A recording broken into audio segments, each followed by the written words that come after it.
ಅಹೋ ತಮ್ಮನಾದ ದುಶ್ಯಾಸನ, ಅಹೋ ಅಣ್ಣನಾದ ದುರ್ಯೋಧನ, ಆ ಕೂಲ ಪಾಂಡವರ ತಾಳಿಯ ಮರಗಿಸಿ ನಾವು ಹೇಳಿದ ಮಾತುಗಳನ್ನು ಕೇಳಿಕೊಂಡು ನಾವು ಕೊಟ್ಟ ಬಟ್ಟೆಯ ಮುಟ್ಟುಕೊಂಡು ನಾವು ಕೊಟ್ಟ ಸಂಬಳವನ್ನು ತೆಗೆದುಕೊಂಡು ಅದ್ದಿನಲ್ಲಿ ಸಿದ್ಧವಾಗಿದ್ದರೆ ಮಹತ್ಫಲ ಉಂಟಾಯಿತು. ಎಲ್ಲವಾದರೆ ಬಲಿನ ಹಟ್ಟು ಮಾಡಿ ಸೆರೆಯಲ್ಲಿ ಇಟ್ಟು ಬಿಡು.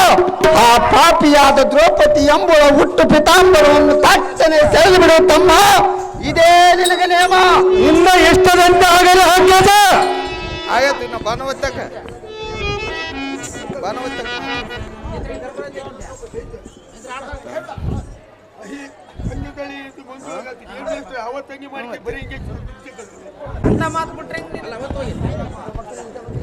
ಅಹೇ ಖಂಡದಲ ನೇತ್ರಿ ಮಂಜುಳ ಗಾತ್ರಿ, ಒಂದು ನೀತಿಯನ್ನು ಹೇಳಿದೆ ಪ್ರೀತಿಯಿಂದ ಕೇಳು. ಚೆನ್ನಾಗಿ ಹೇಳು ಪ್ರಿಯ. ಎಲ್ಲಿಯೋ ಕನಕರಾಯನ ಮಗಳು, ಎಲ್ಲಿಯೋ ರಾಮನ ಪಟ್ಟದ ರಾಣಿಯೋ, ಕಟ್ಟ ಕಡೆಗೆ ಎಲ್ಲಿಯೋ ಲಂಕಾಪಟ್ಟಣದಲ್ಲಿ ಸೇರಿದಳು. ಕೇಳು ದ್ರೌಪದಿ, ನೀತಿ ಗುಣ ಖ್ಯಾತಿವಂತರಾದ ಅಂತಹ ದ್ರೌಪದಿಗೆ ಇಂತಹ ಎಡರು ತೊಡರು ಬಂದಿತ ಅಂದ ಬಳಿಕ ವಲ್ಲಭೆ ಪೂರ್ವ ಜನ್ಮದಿ ಮಾಡಿದ ಕರ್ಮ ಫಲವು ಪ್ರಾಣಿ ಕೋಟಿಗಳಿಗೆ ಸಹ ಕಾಣದ ಬಂದು ಸಂಧಿಸುವುದು. ಇದು ಮಾತ್ರ ತಪ್ಪುವುದನ್ನು ಒಪ್ಪಾಗಿ ಕೇಳ ಬಿಂಬಾದರಿ. ಚೆನ್ನಾಗಿ ಹೇಳು ಪ್ರಿಯ. ಮುಗಿತಾ?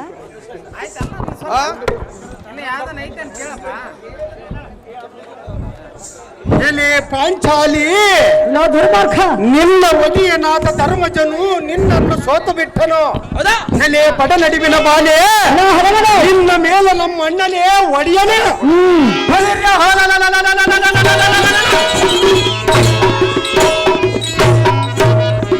ಆತ ನಮ್ಮೊಡಗೂಡಿ ಕಡು ಸೌಖ್ಯವಂ ಪಡುವುದೆಲ್ಲೇಸು ವಂಚನೆ ಎಲ್ಲದ ಗುರು ವಲ್ಲಭನಲ್ಲಿಗೆ ಬಾಲ್ಯ ಸಂಚಲಾಕಿಯಾದ ಪಾಂಚಾಲಿ ವೈಮಾಲಿ. ಎಲ್ಲೋ ಧರ್ಮಾರ್ಥ, ಎಲೆ ದುರ್ಮಾರ್ಗವೇ, ಎನ್ನಂತ ಪತಿರತೆಯನ್ನು ಕಾಣುವುದನಿಗೆ ಸರಿಯಲ್ಲ. ಅದು ಏತಕ್ಕೆ ಸರಿ? ಈಗ ಕೇಳು ಬರೋದು. ಕೇಳು ಬಂದರೆ ಚಿಂತೆ ಇಲ್ಲ, ಮಾತನಾಡುವುದಿಲ್ಲ. ಎಲೆ ದುರ್ಮಾರ್ಗವೇ, ಒಬ್ಬನ ಮೇಲಿನ ಆಸೆಯನ್ನು ಬಿಟ್ಟು ಬಿಡು ಮೂರ್ಖ, ಮಾಡಬೇಡ ಅನ್ನೋ ತರ್ಕ. ಅದು ಎಷ್ಟು ಮಾತ್ರಕ್ಕೆ ಬಿಡುವುದಿಲ್ಲ. ಎಲೆ ವಾರಿಜಾಕ್ಷಿ, ಅಕ್ಷಯವಾದ ಕರುಣ ಕಟಾಕ್ಷದಿಂದ ರಕ್ಷಪ ನಿನ್ನ ಅಧ್ಯಕ್ಷರಂ ತೋರು. ಈ ಕ್ಷಣವೇ ನಿನ್ನಂಶ ನಿನ್ನ ಶರವಂ ಪಿಡಿದೆಯುವೆನು. ನೋಡು ನೋಡು ದ್ರೌಪದಿ, ಬಿಡುವುದಿಲ್ಲ ನಿನ್ನ ಜಾಗೃತಿ.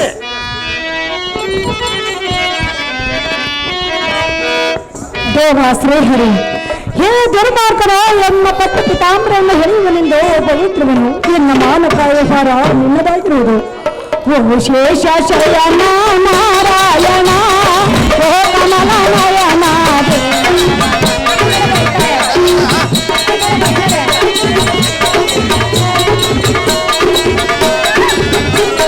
ಓ ಶೇಷ ಶಯನ ನಾರಾಯಣ, ಓ ಕಮಲ ನಯನ, ಹೇ ನಾರಾಯಣ, ಓ ಸತ್ಯದ ನಿನ ಮರೆತು ನಮಗೆಲ್ಲ ಬೇರೆ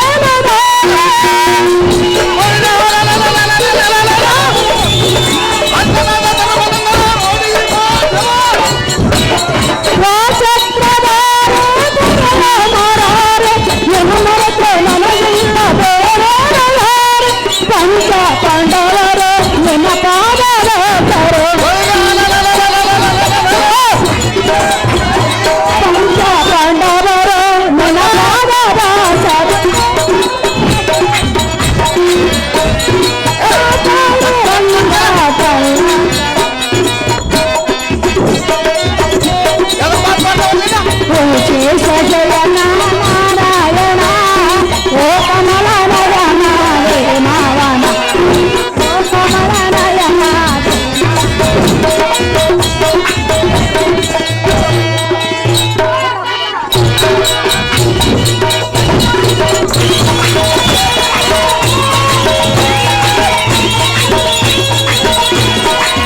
ಎಲ್ಲ ಅಹೋ ಅಣ್ಣಯ್ಯ, ಏನು ಮೋಸವಾಯಿತು. ಈ ದ್ರೌಪದಿಯ ಸೀರೆ ಸೆಳೆಯಲು ಎನ್ನ ಭಾವ ಹೆಳೆಗಳು ಎರಡು ನಿತ್ಯಾಯಾಸದಿಂದ ಈ ಭೂಮಿ ಮೇಲೆ ಬಿದ್ದಂತೆ ತೋರುವುದು. ಅಯ್ಯೋ ಹರಹರ ಶಿವ ಶಿವ, ಇದು ಏನು ಪರಮಾಶ್ಚರ್ಯ. ಅಹೋ ಅನುಜ, ಅಗ್ರಜ, ಈ ಪಾಂಚಾಲಿ ಸೀರೆ ಬೆಟ್ಟದಷ್ಟು ಬಿದ್ದಿರೋದನ್ನು ಕಂಡು ಭಯಪಟ್ಟು ಎನ್ನ ಮುಂದೆ ಹೇಳಿದ್ಯಾ? ಹಾಗಾದರೆ ಈ ದ್ರೌಪದಿಯನ್ನು ನಮ್ಮ ಅದರ ಅರಮನೆಯ ದಾಸಿಯರಲ್ಲಿ ಸೇರಿಸುವ ಕಲ್ಲಿಯ ಅನುಜ. ಈ ಮಾತು ಸಹಜ. ಇನ್ನ ಇರ್ತದೆ ಅಂತಾಗಲೂ ಅಗ್ರಜ.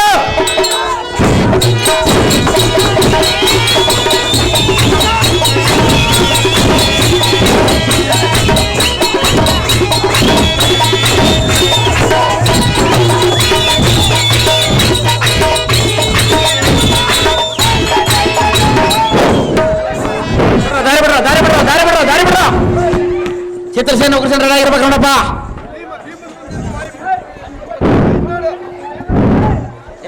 ರವಿನಂದನ,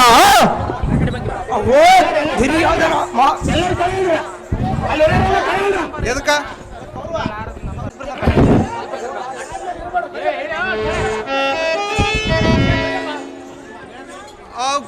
ರಾಜ್ಯ ಕಳೆಯುತ್ತ ರಾಜ್ಯರು ಅಖಂಡ ವಿದ್ಯಾ ಪಂಡಿತರ ವೃದ್ಧರು ಚೇತಲ ಗುಣಪಟ್ಟರು 9 ಗುಂಡಿತ ಚಪತ ಮಾಡಿ ಹೇಳವನು ಕೇಳರೆ ಬಹು ಉತ್ತಮವಾದ ಚಿತ್ತದೊಳು ಹತ್ತಿಕೊಂಡು ಗೊತ್ತಾಗಿರಲಿ, ಮರೆಯಬೇಡರಿ.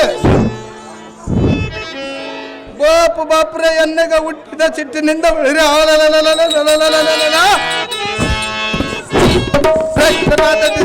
ನಮ್ಮನ್ನು ತಟ್ಟನ್ನು ಕುಟ್ಟಿ ಈ ದರ ಮಂಡಲಕ್ಕೂ ಕಡಿವೆ.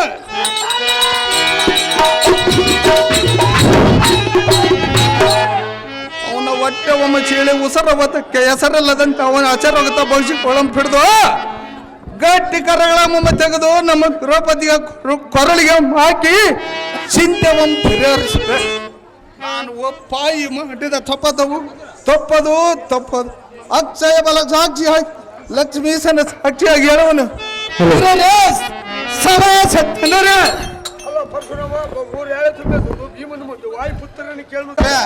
ದುಶ್ವಾಸ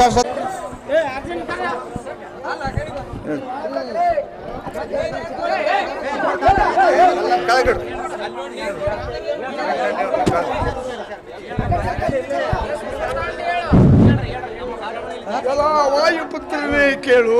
ಅನ್ನ ಧರ್ಮನಂದನಾದಿ ವಿಸ್ತಾರವಾಗಿ ಹೇಳು. ಧರ್ಮಜ, ನೀನು ಒಟ್ಟಿದ ಈ ಕೋಯಿ ನಿನ್ನ ಗದೆಯಿಂದ ಒಂದು ಪೆಟ್ಟು ಇಟ್ಟ ಮಾತ್ರಕ್ಕೆ ಈ ಭ್ರಷ್ಟ ದುಶ್ಯಾಸನನ ತಲೆಯು ಚಟ್ಟನೆ ಒಡೆದು ದಿಟ್ಟತನದಿಂದ ಯಮಪಟ್ಟಣಕ್ಕೆ ಸೇರುವುದು ದಿಟವೇ ಸರಿ. ಭೀಮಸೇನ, ಅನ್ನ ಧರ್ಮನಂದನ, ಆದರೆ ಜೂದದಲ್ಲಿ ಕುರುರಾಯನಿಗೆ ನಮ್ಮ ದನಕನಕಗಳೆಲ್ಲವೂ ಸೋತಿರುತ್ತೀನಿ. ವಾಯುಪುತ್ರನೇ, ಅನ್ನ ಧರ್ಮನಂದನ, ಕಾತರಿಸಿ ಘಾತಕರಂ ಕೊಲ್ಲುವುದು ಧರ್ಮವೆಲ್ಲವೆಂದು 3 ಲೋಕದಲ್ಲಿ ಬಲ್ಲಿದವರು ಯಾರೂ ಮೆಚ್ಚುವುದಿಲ್ಲ. ಯಾತಕ್ಕೆ ಮೆಚ್ಚುವುದಿಲ್ಲ ಅಣ್ಣಯ್ಯ? ಸುಂದರ ಬಲ ವೈರಿ ಬಲ ಗಂಧವಾಹನಂದನೇ ಕೇಳು. ಅದೇ ನಿಸ್ತಾರವಾಗಿ ಹೇಳು. ಅಷ್ಟಭೋಗ ಸಂಪದವು ನಷ್ಟವಾಯಿತೆಂದು ನೊಂದುಕೊಳ್ಳುವುದು ಚಂದವಲ್ಲ. ಯಾತಕ್ಕೆ ಚಂದವಲ್ಲವ ಅಗ್ರಜ? ಆದರೆ ಒಂದು ನೀತಿಯನ್ನು ಹೇಳುವೆ, ಒಂದೇ ಮನುಷ್ಯನಿಂದ ಕೇಳು. ಅದೇನು ಸ್ಥರಗಳು ಅನ್ನ ಧರ್ಮನಂದನ?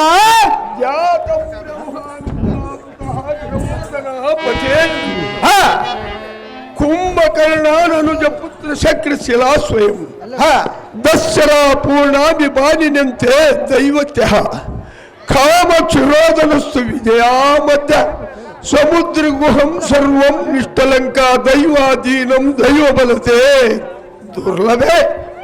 ಭೀಮಸೇನ, ಅನ್ನ ಧರ್ಮನಂದನ, ಇದರ ಅರ್ಥವೇನೆಂದರೆ? ಇದರ ಅರ್ಥವೇನು ಅಗ್ರಜ? ಈ ಭೂ ವಲಯದೊಳ ಲೋಕವಿದ್ರವನಾದ ರಾವಣಾಸುರನು ನೆಮ್ಮದಿಯಿಂದ ಸಮ್ಮತವಾದ ಬ್ರಹ್ಮಕುಲದಲ್ಲಿ ಹುಟ್ಟಿದನು. ಕೇಳು ಭೀಮಸೇನ, ಅಗ್ರಜ, ಮಾನವಾದ್ಯನಿಯಾದ ಕುಬೇರನೇ ಅವನ ಅಗ್ರಜನು. ಶಿಂಬದ್ಬಲ ಗಾಂಭೀರನಾದ ಕುಂಭಕರ್ಣನೇ ಅವನ ಅನುಜನು. ಚೆನ್ನಾಗಿ ಕೇಳು ಭೀಮಸೇನ, ಅದೇನು ಸ್ಥಾನವೇಳ ಅಗ್ರಜ?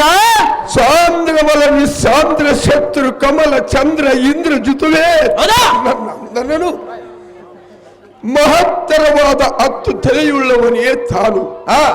ನಿಖಿಲೋ ಮಾಯೋಪಾಯ ಯುದ್ಧದಲ್ಲಿ ಸಮರ್ಥನು. ಪುಷ್ಪಕ ವಿಮಾನವೇ ತನ್ನ ವಿಜಯ ಪ್ರಯಾಣದ ರಥವು. ಭೀಮಸೇನ ಚೆನ್ನಾಗಿ ಕೇಳು. ಅಣ್ಣ ಧರ್ಮನಂದನ ನಿಸ್ತಾರವಾಗಿ ಹೇಳು. ಸಮುದ್ರ ಮಧ್ಯದ ಭದ್ರತರವಾದ ಲಂಕಾಪಟ್ಟಣವೇ ಅವನ ರಾಜಧಾನಿಯು. ಇಷ್ಟು ಸಹಾಯವಿದ್ದು ಕಟ್ಟೆ ಕಡೆಗೆ ಜಗಜ್ಜಟ್ಟಿಯಾದ ಶ್ರೀರಾಮಚಂದ್ರನು ಹುಟ್ಟಿದ ಬಾಲ ಘಟನೆಯಿಂದ ಪ್ರಾಣ ಬಿಟ್ಟು ನಷ್ಟವಾಗಿ ಹೋದನು. ಭೀಮಸೇನ ಅಣ್ಣ ಧರ್ಮನಂದನ ದಿಟ್ಟವೆಂದು ತಿಳಿ. ಗಟ್ಟಿಯಾಗಿ ಬಿದುಗಿ ತನಗೆ ಮಟ್ಟಾಗಿ ಒದಗಿದಾಗ ಎಷ್ಟು ಸಹಾಯವಿದ್ದರೂ ನಿಷ್ಫಲವಾಗುವುದು. ಇದು ದಿಟವೆಂದು ತಿಳಿದು ಈ ಸಮಯದ ಶಾಂತಿಯಿಂದಿರು ತಮ್ಮನೇ ಮಹಾಸೂರನೇ. ರಾಜ ನಿನ್ನೆ ರಾಜ ಸರ್ವಾರ ಮರಲಿಂಗ ಇವರು ಧರ್ಮಜನ ಪಾತ್ರ ಮಾಡಿದ್ರು 501 ರೂಪಾಯಿ ಮಾಡಿರ್ತಾರೆ.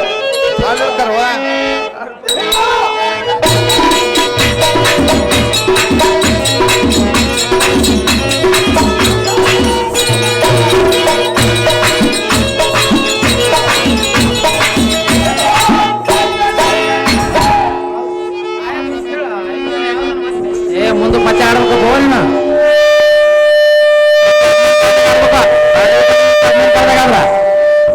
ಅಹೋ ರವಿನಂದನ, ನಾನೊಂದು ಆಲೋಚನೆ ಮಾಡಿದ್ರೆ ಅದು ಏನೆಂದರೆ, ಅದು ಏನೆಂದರೆ ವೀರಾವೇಶವಂ ತೋರುತ್ತಾ ಪೌರುಷಿತವಂ ಬೀರುತ್ತಾ ಐತರ ಮಾನವಂ ನಮ್ಮ ಲಕ್ಷ್ಮಿಗೆ ಮಾರುತ್ತಾ ಸಜ್ಜನತ್ವಂ ತೋರುತ್ತಾ ಘೋಷಯಾತ್ರೆ ನವದಿಂದ ಹೋಗಿ ಆ ಪಾಂಡವರಿಗೆ ಎನ್ನ ಅಮಿತ ಆವರಣ ರತ್ನ ಸಹಿತ ಮುಖಿ ಮುತ್ತು ಮಣಿ ರತ್ನಗಳ ಅಲಂಕೃತರಾಗಿ ಸೇನಾ ನಾಯಕರಿಗೆ ಮತ್ತು ಚದುರಂಗಕ್ಕೆ ಆಜ್ಞೆಯನ್ನು ನೇಮಿಸುವ ಕಂಡೆಯ ರಾಧವ, ಇದೇ ನನ್ನ ತಾತ್ಪರ್ಯ. ಅಹೋ ರವಿನಂದನ, ದೈತ್ಯವನ್ನಕ್ಕೆ ಗೋಚ ಯಾತ್ರ ನವದಿಂದ ಹೋಗಿ ಆ ಪಾಂಡುಪುತ್ರನಿಗೆ ಯಾವ ನಿಧಿಯಲ್ಲಾದರೂ ನಷ್ಟಗೊಳಿಸಿ ಮೋಸಗೊಳಿಸಬೇಕು. ವೃದ್ಧ ಹೋಗಿ ಬಂದರೆ ಸಾರ್ಥಕವೇನೋ ಭೋಜನ.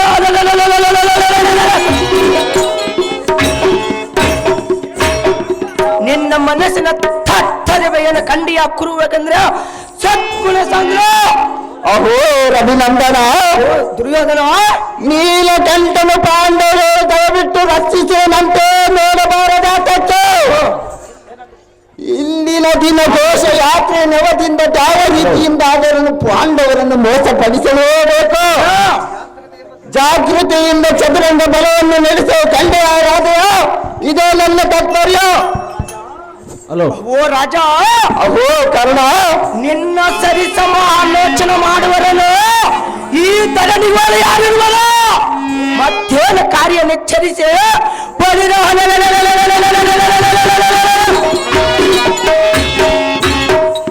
ನಮ್ಮ ಪರಿಹಾರದ ರತ್ನ ದೀಪದ ವಿಸ್ತಾರವಾದ ವಸ್ತುಗಳಿಂದಲೂ ಪಟ್ಟು ಪಿತಾಂಬರಗಳಿಂದಲೂ ಚಕ್ಕಿಸುವ ಬಂಗಾರದಿಂದಲೂ ಶೃಂಗಾರವಾಗಿ ಬರುವಂತೆ ಆಜ್ಞೆಯನ್ನು ಮಾಡಿರುವೆ.